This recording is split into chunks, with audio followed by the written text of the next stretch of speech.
Bien. Nuevamente entonces un cordial saludo para todas y para todos. Espero que se encuentren muy bien. En primera instancia voy a compartir aquí por el chat el enlace de la asistencia para que por favor puedan escribirse.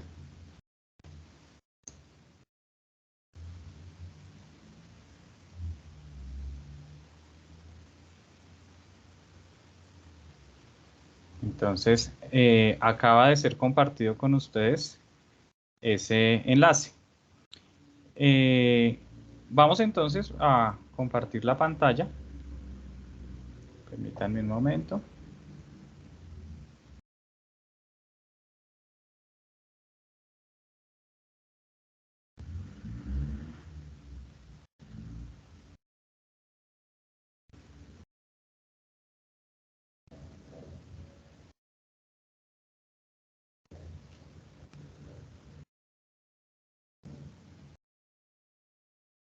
Bien, todos están viendo en este momento la pantalla, la presentación que les estoy compartiendo.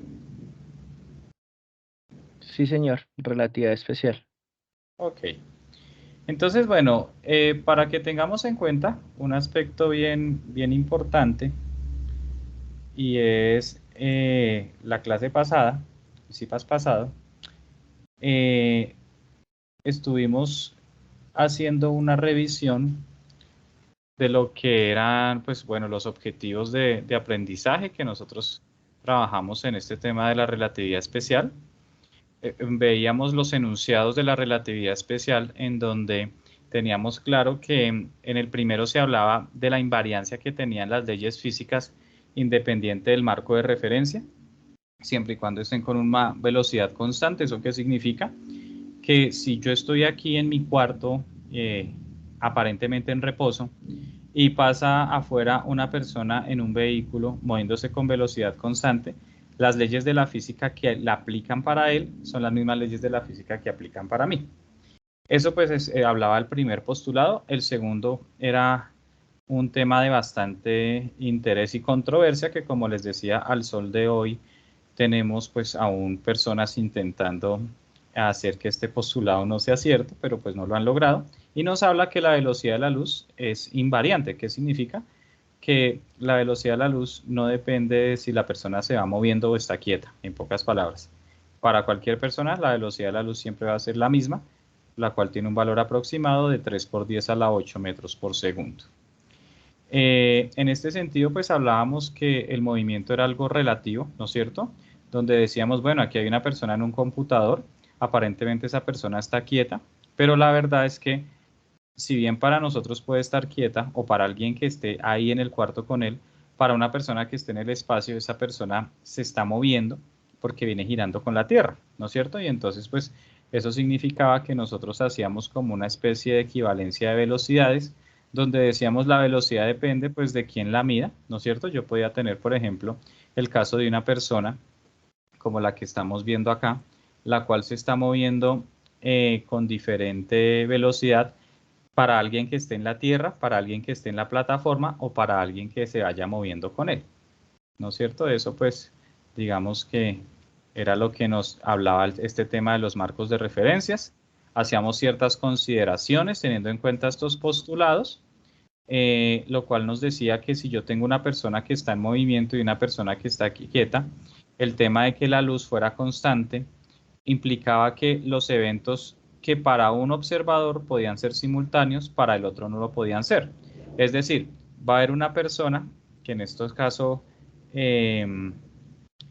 digamos, está quieta, como la que nosotros observamos aquí afuera, y hay una persona que va en un tren en movimiento. Entonces, si caían dos rayos al tiempo, para el observador quieto, que nosotros en reposo que llamamos O sub E, los eventos pueden ser simultáneos, es decir, los rayos pueden caer al tiempo, pero veíamos que no necesariamente eso pasaba para la persona en el tren, donde para él un rayo podía estar cayendo primero y el otro después. Entonces, pues eso lo que ocasionaba era que consideráramos que si los eventos no eran simultáneos, eso significaba que el tiempo tenía que cambiarse, tenía que cambiar. Y bueno, hacíamos como una especie de consideraciones, teniendo en cuenta un experimento mental de unos espejos en un tren que van en movimiento, y eso nos llegaba a una conclusión que es la que vemos acá, la cual nos dice el tiempo que transcurre para la persona que está en el tren o en movimiento está dado bajo esta relación, donde, número 1, veíamos que delta de t era ese tiempo para la persona que estaba en reposo, perdón, para la persona que estaba en movimiento. Delta de t sub 0 es el tiempo para la persona que está en reposo, v es la velocidad de la persona que se está moviendo y c es la velocidad de la luz, donde yo les decía, este factor es conocido como el factor de Lorentz, y cuando uno hace este análisis teniendo en cuenta que siempre la velocidad de la persona es menor que la de la luz, esto va a ocasionar que lo que está dentro de la raíz me dé un término menor que 0, menor que 1, y al ser un término menor que 1, eso va a dar como consecuencia que el tiempo que pasa para la persona en reposo es un tiempo mayor del que transcurre para la persona que está en movimiento. ¿Eso qué significaba? Significaba que el tiempo se dilata, ¿no es cierto? Que el tiempo para la persona que está en movimiento lo llamamos tiempo relativo, para la persona que está en reposo lo llamábamos tiempo propio, y de ahí salía pues algo que nosotros veíamos como la paradoja de los gemelos, ¿no es cierto? El cual me decía, yo voy a tener dos gemelos aquí en la Tierra, pero uno de ellos se va moviéndose, se va de la Tierra moviéndose con una velocidad de aproximadamente 0.9c, es decir, muy cercana a la velocidad de la luz. Esa persona va al espacio y vuelve después de 23 años. Cuando vuelve a la Tierra, el tiempo transcurrido para esa persona que se está moviendo es muy distinto que el tiempo transcurrido para la persona que se quedó en la Tierra. Es decir, para el gemelo que está en movimiento solo transcurrieron 10 años, mientras que para el gemelo para el gemelo que se va al espacio han transcurrido 10 años, mientras que para el gemelo que se queda en la Tierra han transcurrido 23 años. Esa es la famosa paradoja de los gemelos. Ha sido algo que pues es muy controversial, Einstein lo dio, eso le significó empezar a tener un gran prestigio, pero también grandes ataques. Ya habíamos hablado de eso, y pues eso no se ha podido hasta el momento derrocar, sino que todo lo contrario. Existe algo llamado los relojes atómicos, los cuales cuando se llevan en una nave, en un avión, están demostrando que verdaderamente no es el mismo tiempo para un sistema en movimiento que para un sistema que está en reposo. Bueno, ya entrando en materia con lo digamos que vamos a ver hoy, es importante que tengamos en cuenta que el hecho de que el tiempo se dilate, dependiendo del marco de referencia, y en base a lo que ustedes tuvieron la oportunidad de ver en las web conferences, va a dar una consecuencia bien importante, y es lo que se conoce como la contracción de la longitud. ¿Qué es lo que a mí me dice la contracción de la longitud? Lo que me dice es, yo puedo tener un objeto como este que ustedes, digamos, observan acá, donde sus contornos son los que estoy con el láser en este momento señalando. Y ese objeto, mientras está en reposo, puede tener una longitud, la cual nosotros llamamos L sub 0. La pregunta es, ¿qué pasa con ese objeto cuando empieza a moverse a velocidades especialmente altas, es decir, a velocidades muy cercanas a la velocidad de la luz? Pues la consecuencia que nos da eso es que la longitud del objeto también se va a contraer. Es decir, voy a hablar de, digamos, en un ejemplo. Puede darse que si un objeto tiene una longitud de 100 metros y empiece a moverse a una velocidad muy alta, su longitud cuando él está en movimiento ya no sea de 100 metros, sino de 80 metros. Esa, digamos, es como una de las consecuencias de lo que nos habla la relatividad especial cuando nos estamos moviendo a velocidades extremadamente grandes. En ese caso, ¿qué es lo que va a pasar? Que así como hay una ecuación que relaciona los tiempos, también hay una ecuación que relaciona las longitudes. Esa ecuación que relaciona las longitudes es la que encuentran ustedes aquí subrayada, la cual nos habla de lo siguiente. Me dice la longitud del objeto que se está moviendo, y esa la vamos a llamar L, es igual a la longitud propia, es decir, la longitud del objeto que está en reposo, y eso se va a multiplicar por el factor de Lorentz, que es 1 menos v cuadrado sobre c cuadrado. Entonces, ¿qué pasa? Que como les decía hace un momento, este término v al cuadrado sobre c al cuadrado siempre va a ser un término que va a ser menor que 1. Yo quiero que una sola persona sea tan amable, ya sea por medio del chat o por medio de encender su micrófono, nos pueda decir en este momento por qué está este término de v al cuadrado sobre c al cuadrado necesariamente me va a dar menor que 1. El denominador es siempre mayor, ¿no? Perfecto, muy bien, Edison. Entonces, digamos que en los postulados de entre lo que se plantea en la relatividad es que ningún objeto puede viajar a la velocidad de la luz, ¿no es cierto? Eso es algo que no se ha logrado, no sé, y creo, en mi concepto no se va a lograr. ¿Qué es lo que pasa? Que en este caso, la velocidad del objeto, al ser menor que la velocidad de la luz, ocasiona que esta división sea menor que 0, perdón, menor que 1. Es decir, a lo mucho va a dar 0.99 factorial. Es lo mucho que va a dar. Entonces, si este término de aquí es un término que me va a dar menor que 1, ¿cuánto creen ustedes que me dé 1 menos ese término?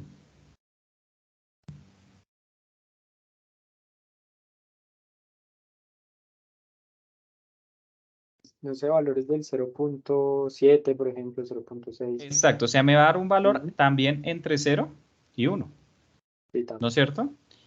Y la raíz cuadrada de un término que es menor que 1, siempre también, esto es una norma, me tiene que dar un número menor que 1. Entonces, cuando yo multiplico ese número, digamos 0.5, 0.3, 0.2, o sea, ese número que yo lo multiplique por el L sub 0, ¿qué va a ocasionar? Va a ocasionar que el resultado sea un resultado menor que L sub 0, y como consecuencia, Einstein llega a este resultado y nos enseña que la longitud es algo que se contrae. ¿Y cuándo se contrae? Cuando el objeto se está moviendo a una velocidad muy alta. Lo cual, digamos, asistido la oportunidad de asistir a unos coloquios hace algunos años, y en esos coloquios hacían unos ejercicios muy interesantes donde decían, un carro puede no caber en un garaje, pero si el carro empieza en un momento determinado a moverse a una velocidad muy amplia, el carro puede pasar por ese garaje y caber sin ningún inconveniente y seguir derecho. O sea, no va a quedar, digamos, enganchado en ese garaje. Eso, digamos, es una consecuencia de lo que nos dice la contracción de la longitud mediante la relatividad especial. Entonces, aquí hay un ejercicio. El ejercicio nos dice, un metro se mueve a 0.9 c, o sea, 0.9 multiplicado por la velocidad de la luz, en relación con un observador. Entonces, aquí tenemos el observador, ¿no es cierto? Y vemos que en relación a él, el metro tiene esa velocidad. Me preguntan, ¿cuál es la longitud relativa que ve el observador? Entonces, nosotros vamos a preguntarnos cuál es esa longitud. Es importante que tengamos en cuenta que de acuerdo, o sea, que en base a lo que nos dice el dibujo, nos están hablando de un metro. O sea, pues un metro, aquí está establecida su longitud. O sea, esa es su longitud propia. Vamos a ver qué pasa con esa longitud de un metro cuando el objeto, cuando se mueve a esa velocidad. Entonces, en ese caso, tenemos en cuenta la ecuación que les mostré hace un momento de contracción de la longitud, donde yo debo sustituir valores. Entonces, ¿qué pasa? Que aquí en lugar de L sub 0, debo colocar un metro, y en lugar de v al cuadrado, debo colocar 0.9c elevado a la 2. Eso es lo que hago ahí, sea, vean ustedes que sustituyo esos valores. Una vez que sustituyo estos valores, aquí por ejemplo c al cuadrado se iría con c al cuadrado, 0.9 al cuadrado, lo elevo me da 0.81, hago esta resta, saco la raíz cuadrada, multiplico por 1 metro y vean ustedes el resultado que estoy obteniendo, ¿no? Estoy obteniendo un resultado de 0.436.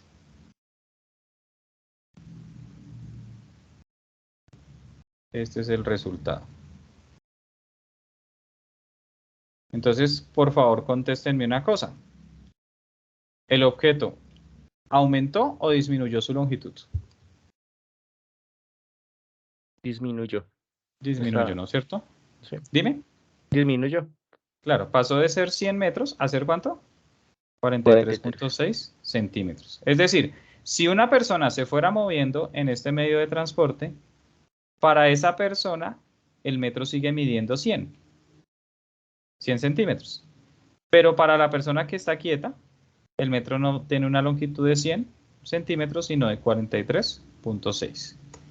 Es decir, no solo hay unas variaciones en el tiempo, sino que también van a haber unas variaciones en la longitud.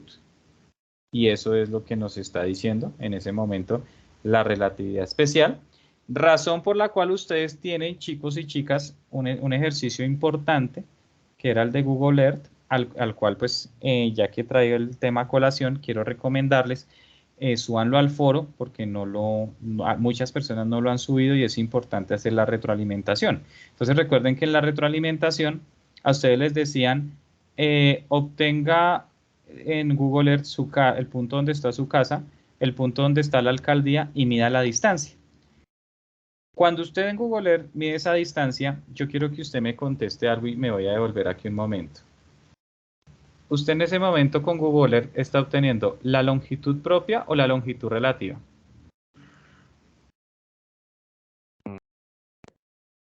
Profe, la propia. Es La propia, ¿sí o no? Sí. Porque es una longitud que se mide bajo un marco de referencia en reposo, ¿sí o no?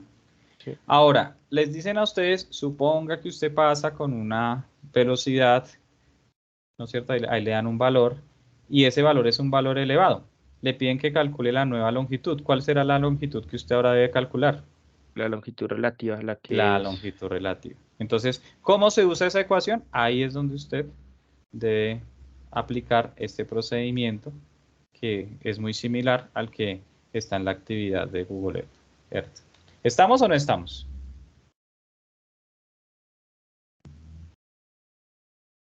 ¿Alguna pregunta, alguna duda? ¿O todo claro?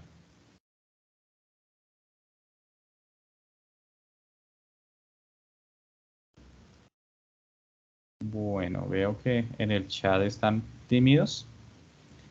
Creo que no hay alguna pregunta en especial. ¿Alguien quiere hacer alguna pregunta con su micrófono elevado?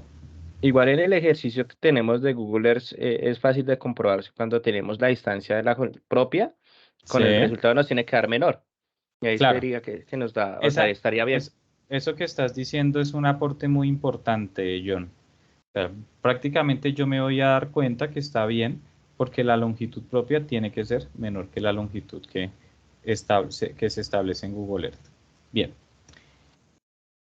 Resulta que entonces aquí me hablan el acortamiento de los objetos. Me dicen la longitud en la dirección del movimiento relativo es la que se contrae y no las dimensiones perpendiculares al movimiento.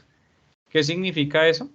Que si el objeto se mueve de izquierda a derecha, él se va a contraer horizontalmente, no verticalmente. Eso es algo que debemos tener en cuenta. Es decir, que si el metro, por ejemplo, estuviera como ustedes lo observan, orientado en este dibujo, independiente de la velocidad como él se mueva, la persona que está quieta sigue viendo la longitud de 1 metro. Pero si el metro se encontrara como lo observamos en este dibujo, donde la orientación va con base al movimiento, ahí sí se da esa contracción. Eso, digamos, es un aspecto bien importante que debemos tener en cuenta. Y bueno, llega otro concepto, que es el de la cantidad de movimiento. Ustedes me recuerdan en física clásica cómo se define la cantidad de movimiento. ¿Cuál es la ecuación que se da para esa cantidad de movimiento?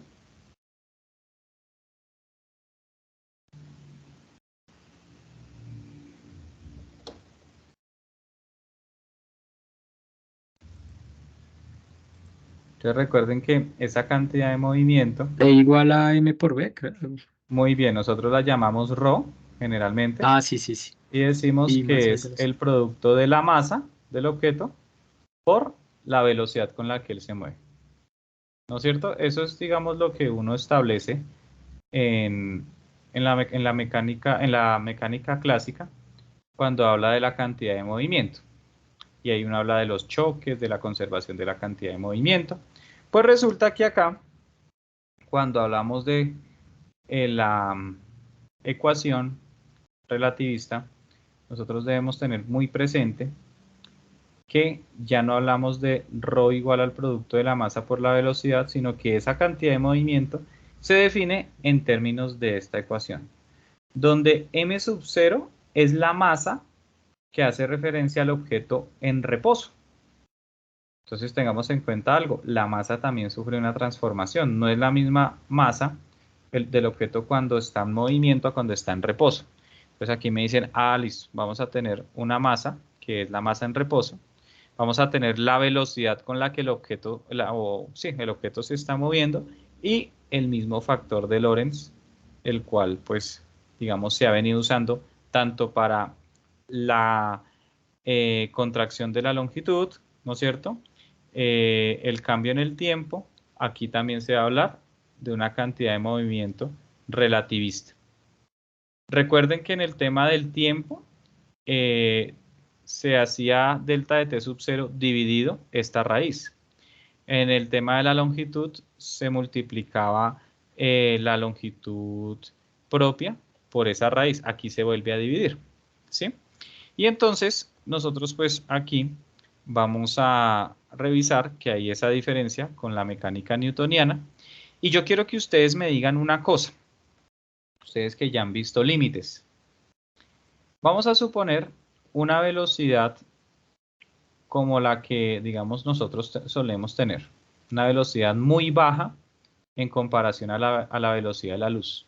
O sea, vamos a suponer que este término B es muy bajo en comparación a este término C.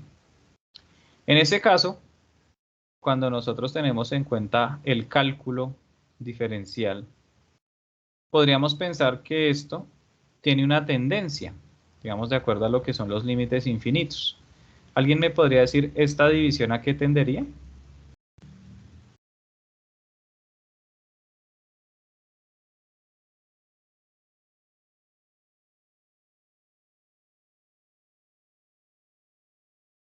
No todos al tiempo.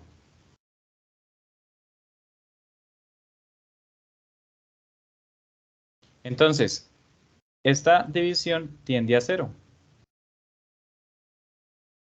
¿No es cierto? ¿Por qué decimos que tiende a 0? Porque el término de arriba es mucho más pequeño que el término de abajo. O sea, hagan de cuenta que si usted divide 1 entre 2, ¿qué le da a usted la división 1 entre 2? 0.5. 0.5.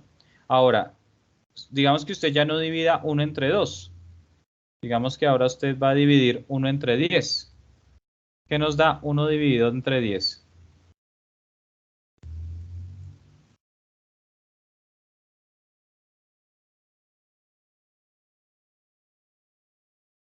0.1. 0.1. Y si yo divido 1 entre 100, 1 entre 100, ¿qué me da? 0.01. Exacto. Entonces tenemos que, vean ustedes un aspecto bien importante y es que entre más grande sea el denominador en comparación con el numerador, y esto no me ocupa acá, en comparación con el numerador, ¿qué es lo que nosotros podemos observar? Podemos observar que la cantidad cada vez tiende más a 0. ¿No es cierto? O sea, no es lo mismo dividir 1 entre 2 que 1 entre 100 o que 1 entre 1.000.000. Cada vez la cantidad se va acercando más a 0, lo cual significa que cuando nosotros hablamos de situaciones cotidianas, porque es que ninguno de nosotros se mueve con una velocidad muy cercana a la luz. Sería genial, ¿no es cierto? Con eso uno podría dormir un poquito más y sabe que va a llegar rápido al trabajo caminando, ¿sí o no? Pero eso lamentablemente no pasa. Entonces, en nuestra cotidianidad, nosotros nos estamos moviendo con velocidades mucho menores que la velocidad de la luz. ¿Y eso qué significa? Que si aplicamos esa ecuación para ese tipo de situaciones, vamos a ver que este término es muy cercano a cero. Ahora, pregunta, ¿qué pasa con toda esta raíz cuando este término de aquí es muy cercano a cero? Nos tendríamos raíz de 1, ¿no? Perfecto. ¿Y cuál es la raíz cuadrada de 1? 1. ¿Sí o no? Es decir, yo diría m sub 0 sobre v, eso, perdón, m sub 0 v sobre 1, pues eso me da m sub 0 v. Es decir, que vean ustedes que eso me está a mí mostrando que en un caso muy cotidiano, la teoría relativista está en concordancia con la teoría clásica. O sea, yo estaría viendo que esta masa por velocidad, digamos, es una muy buena aproximación de casos relativistas donde la velocidad del objeto está, digamos, es mucho menor que la velocidad de la luz. Alguna vez escuchaba, bueno, leía por ahí alguien una opinión en Facebook en política.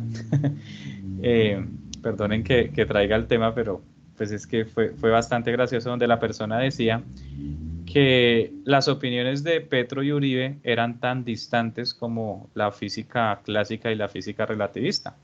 Y lo criticaban precisamente ahí en el Facebook porque le decían, no, o sea, lo que estás diciendo es una bestialidad, perdónenme la expresión, pero así se lo decían, porque las teorías de Petro y Uribe son totalmente opuestas, mientras que la teoría relativista va en mucha concordancia con la teoría clásica, que es que prácticamente lo que nos está diciendo la teoría relativista es que para velocidades mucho menores que las de la luz, siempre vamos a usar, digamos que todo el tema clásico. ¿Es claro o hay alguna pregunta, alguna duda? Claro. Bien. Claro. Tengo entonces, por una parte, el tema de la cantidad de movimiento relativista. Eso me lleva a entender que también la masa es relativista. ¿Qué significa? Yo voy a tener m sub 0 como la masa en reposo y sé que la masa del objeto en movimiento está dada por esta ecuación, ¿no es cierto? Donde vuelvo al tema.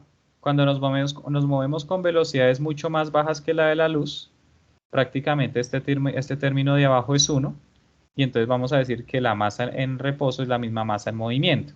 Pero cuando el objeto empieza a moverse con velocidades muy cercanas a la de la luz, eso nos va a dar como consecuencia que la masa del objeto en movimiento va a ser una masa mayor que la del objeto como si estuviera en reposo. Eso pues digamos que también ha causado bastante controversia. Y bueno, veamos este ejemplo. Me dicen, la masa en reposo de un electrón es 9.1 por 10 a la menos 31 kilogramos. ¿Cuál es la masa relativista si su rapidez es de 0.8 c? Entonces, en ese caso, ¿ustedes qué creen? ¿Que la masa aumenta o no aumenta?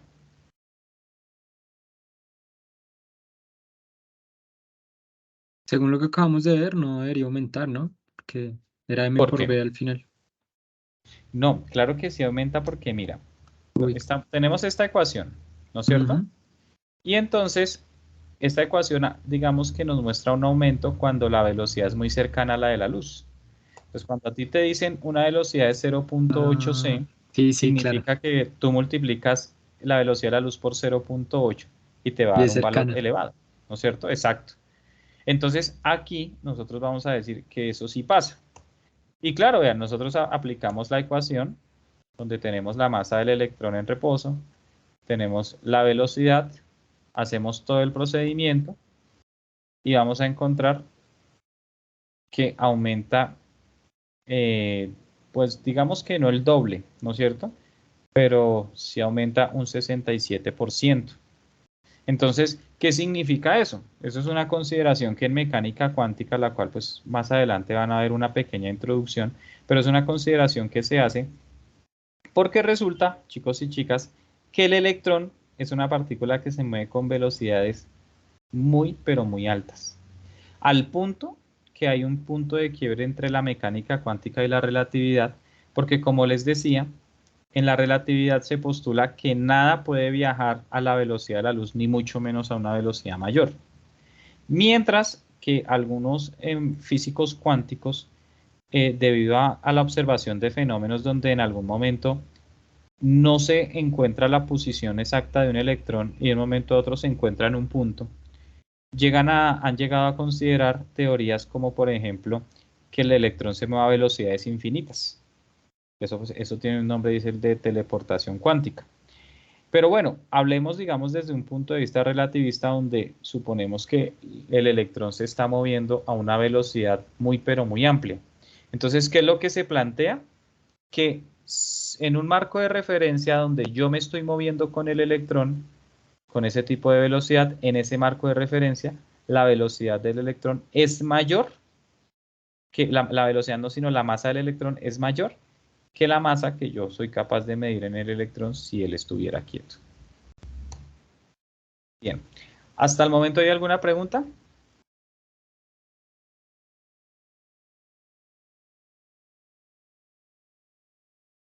No, señor. Bien.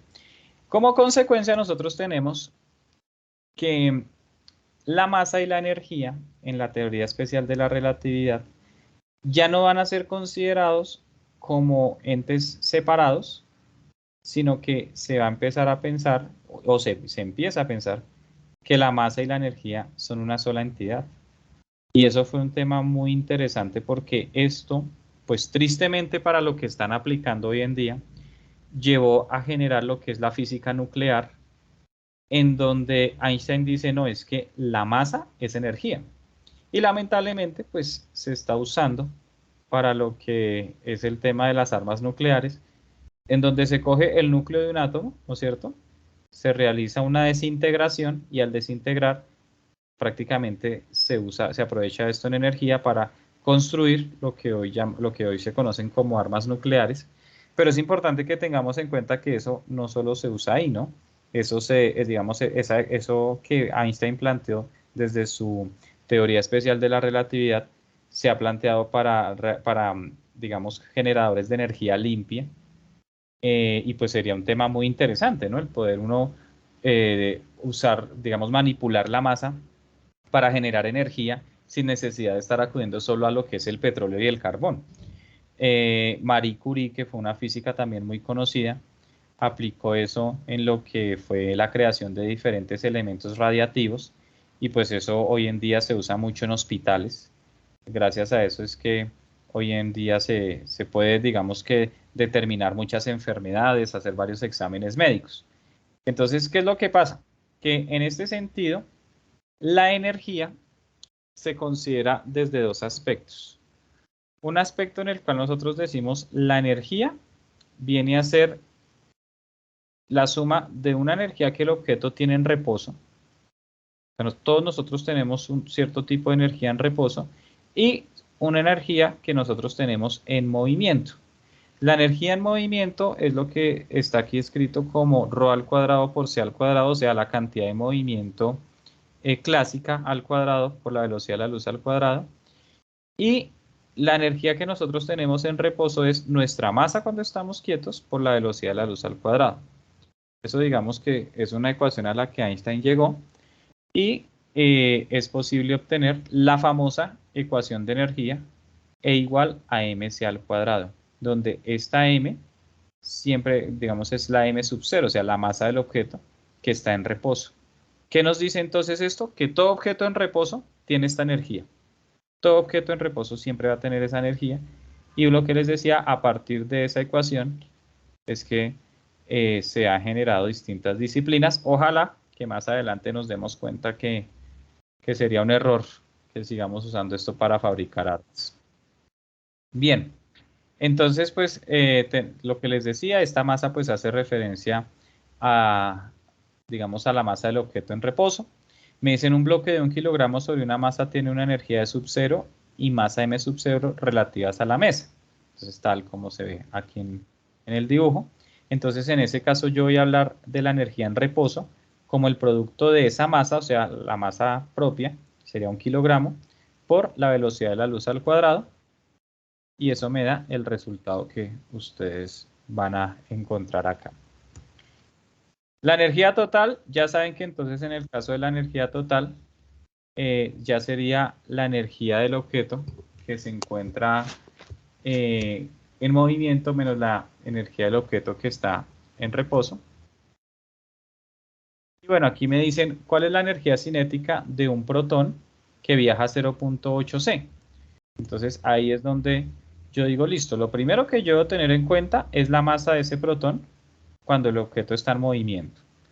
Entonces, ¿qué me dice eso? Aplique esta ecuación relativista que fue la que les mostré hace un momento, donde yo tengo la masa del protón quieto, que es 1.67 por 10 a la menos 27. Eso lo divido entre el factor de Lorentz, ¿no es cierto? Y me va a dar como resultado, obviamente, pues un aumento en la masa, ya no es de 1.67, sino ahora es de 2.34 por 10 a la menos 27.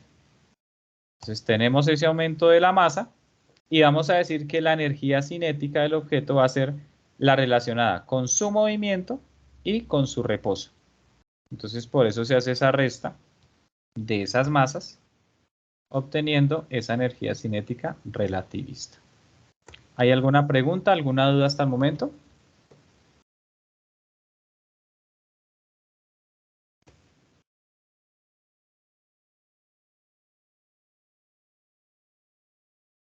Profe, una pregunta.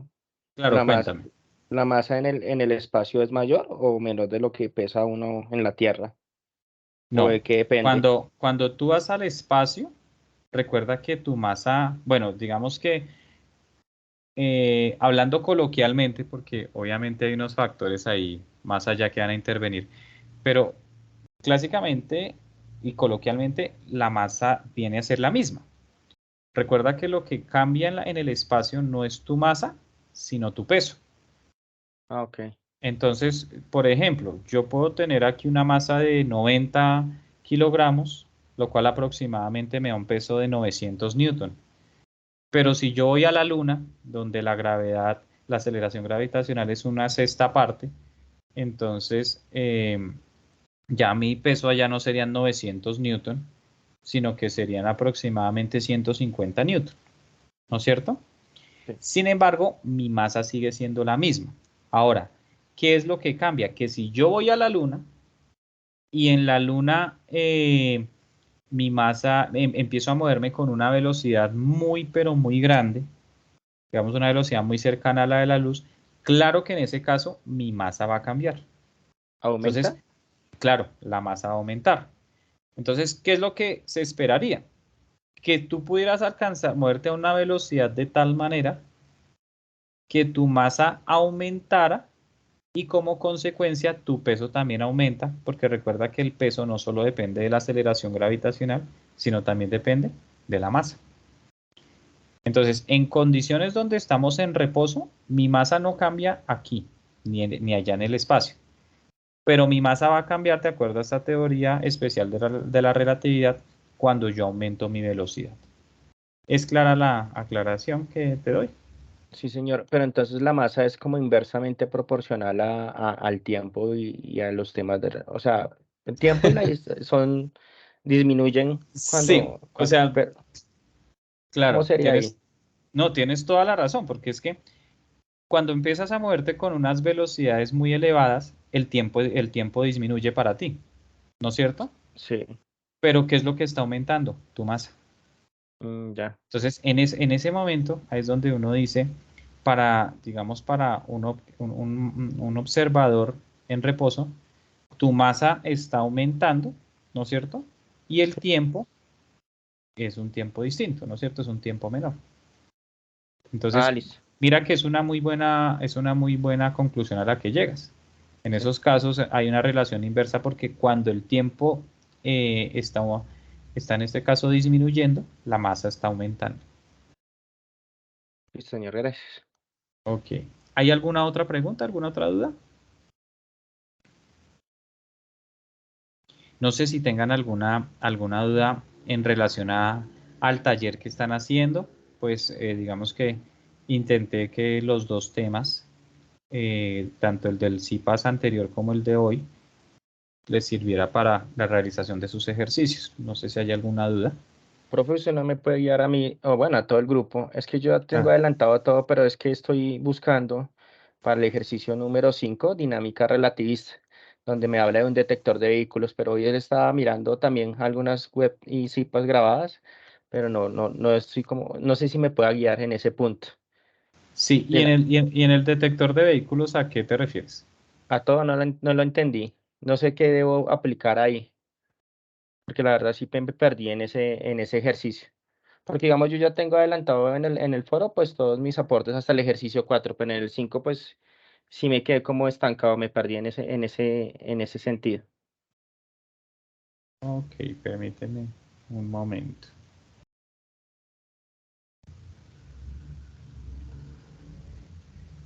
Ya les dejé de compartir pantalla, ¿no es cierto? Sí, señor.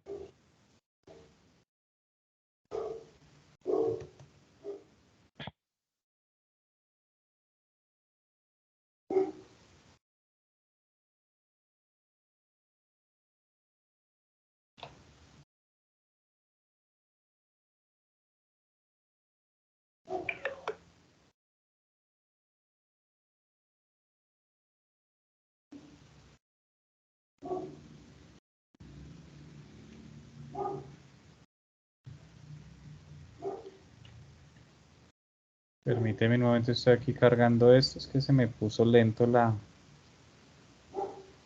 computadora.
Listo. ¿Qué ejercicio me dices que es el 4?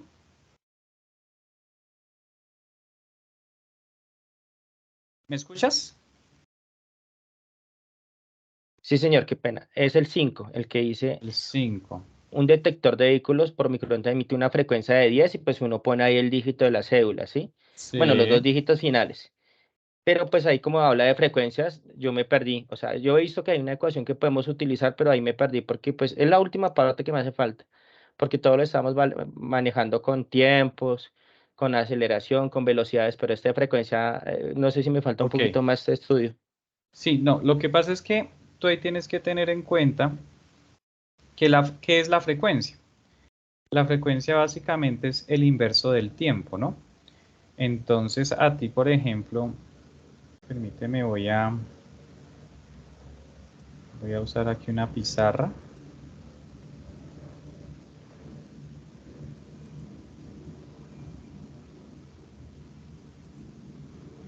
Espéreme, Espérame, vuelvo aquí a la presentación.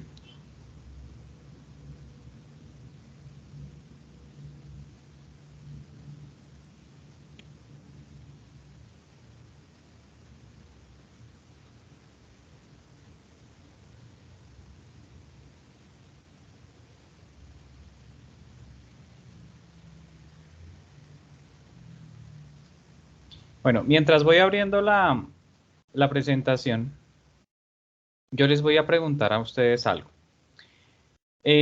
Ustedes todos han visto el tema de la guitarra, por ejemplo, la cuerda de una guitarra, ¿no es cierto? Los afinadores de guitarras están en esas unidades de Hertz. Entonces, alguien tal vez que toque guitarra o que haya tocado o haya visto, me podría decir esos afinadores de guitarra, en qué unidades de Hertz, hasta cuántos Hertz es como la unidad base de ellos.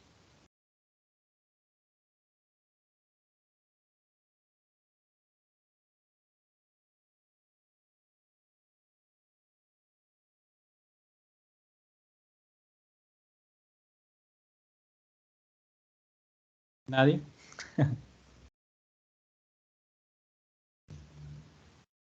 Entonces, tengan en cuenta que el afinador tiene como base lo que son los 440 Hz. Entonces, ¿qué significa 440 Hz? 440 Hz significa que la guitarra está subiendo, perdón, que la cuerda de la guitarra está subiendo y bajando 440 veces en un segundo. Pues permíteme, ya les voy a compartir aquí de la presentación para que lo tengamos claro.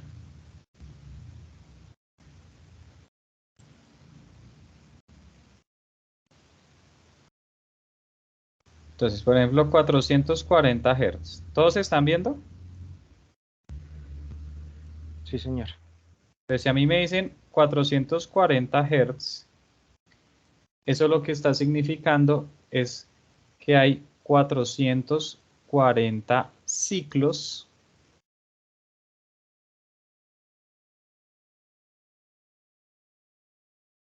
cada que está pasando un segundo. Así se lee, 440 ciclos por segundo. Entonces, si yo, por ejemplo, les digo a ustedes que una cuerda de guitarra vibra a 440 Hz, lo que eso está significando es que cada que está pasando un segundo, la guitarra está subiendo y bajando 440 veces. ¿Hasta ahí estamos o no estamos? Sí, señor. Listo. En el tema de la guía, a ti te están hablando de un dato y es el de, bueno, digamos que 10, ¿qué te digo yo? Dame por favor en este caso dos Digamos un números 12. para... ¿Cuánto? 12. 12. 10.12. Entonces, 10.12 gigahertz. ¿Qué significan, digamos, 10.12 gigahertz? Significa 10.12 por 10 a la 6 Hz. Es decir que cada que está pasando un segundo, ¿cuántos ciclos estás aquí cambiando? 10.12 por 10 a la 6. ¿Estamos o no estamos? Sí, señor. Entonces te dicen, un detector de vehículos por microondas emite frecuencias de 10.12 GHz en la dirección que se desplazan los vehículos. El detector registra los cambios de frecuencias de las ondas que ocurren cuando la fuente de microondas y el vehículo están en movimiento relativo.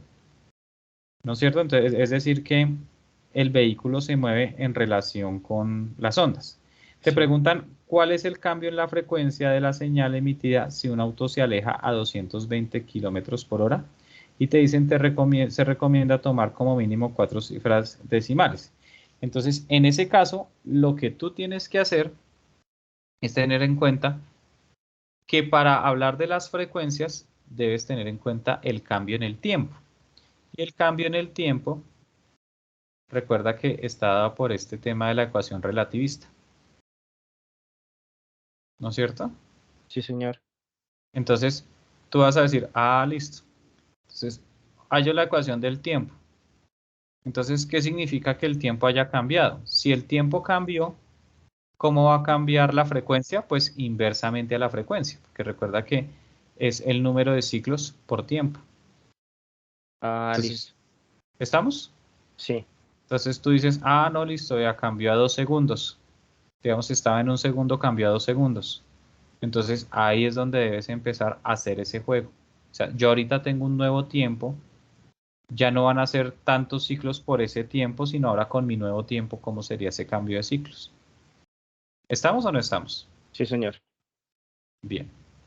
No sé si hay alguna otra duda o tal vez alguien no entendió la explicación que di. Fue un compañero que tiene la mano adelantada. A ver, Listo. Julio, cuéntanos. Disculpe. Tutor, tengo una inquietud a base de la actividad 2, que es el uso de TIC Sí, Google Earth. Google Su Earth, sí. merced comentó por ahí donde decía que es importante que incluyas la estimación de Google, ¿sí? Entonces, pero no entiendo ahí, o sea, a qué se refiere lo que me indica.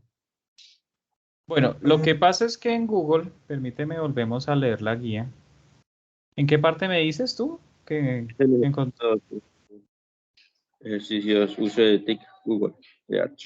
Sí, sino que tú me hablabas de la estimación que yo les nombré, les mencioné. Señora, ahí me mencionó, Ah, ok.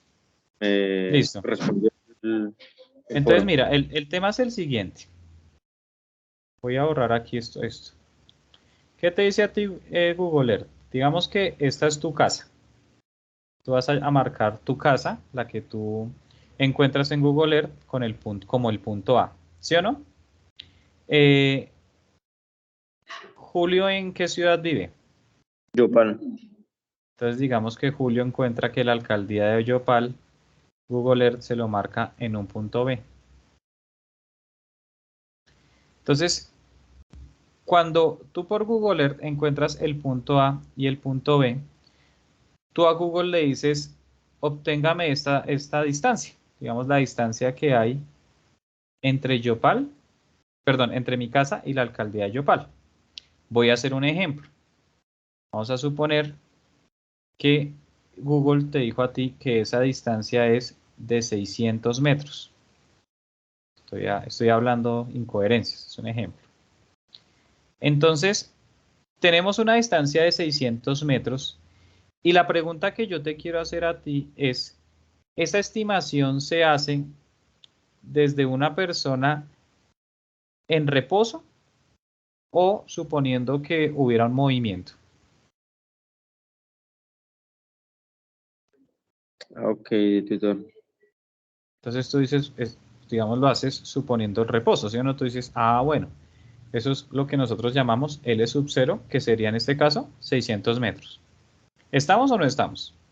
Ok, dale, dale, sí, señor. Entonces, ¿qué pasa? Que la estimación que a ti te piden hacer, permíteme, es esta que nos señalan con esta ecuación. ¿Sí? A ti te dicen en el punto, suponga que usted se mueve con cierta velocidad. Esa velocidad es la que tú vas a reemplazar acá. Este L sub 0 Ok, ya lo tienes porque te lo arrojó Google Earth. Entonces, debes obtener esa nueva longitud. Y había un aporte bien importante que hacía John, el cual me decía, una de las maneras como yo me voy a dar cuenta que apliqué bien la ecuación es que esa longitud que yo obtenga debe ser menor al valor que Google Earth me dio. Es decir, en este caso debe ser una longitud mucho menor a un valor de 600 metros. ¿Estamos? vale, tutor, muchas gracias. ¿Sí fue clara la aclaración o la explicación o no? Sí, señor, ya la Ok, entendí. bien. ¿Hay alguien más que tenga alguna pregunta que hacer?